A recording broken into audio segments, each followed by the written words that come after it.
Key leaders in the civil rights movement. That's what we're discussing today in section 9.3 of the Sociology of Leadership. Although we're only going to talk about 8, there were many, many more, and you can research them and see how they would apply to the general theory of leadership. So first, let's start with Nat Turner.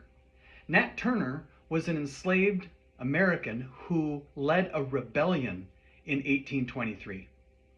Harriet Tubman was an enslaved and then freed woman who helped with the Underground Railroad and led many African Americans to freedom.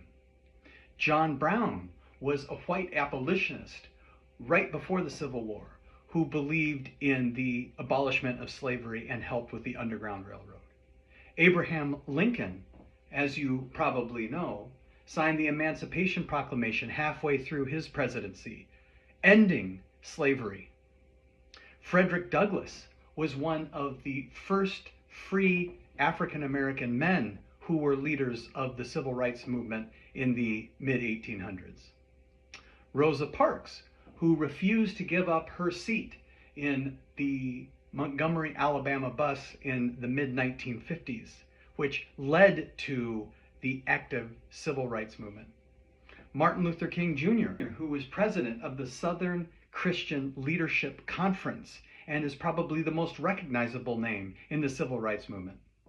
And Malcolm X, who was also a leader in the civil rights movement, but preached different tactics than Martin Luther King Jr.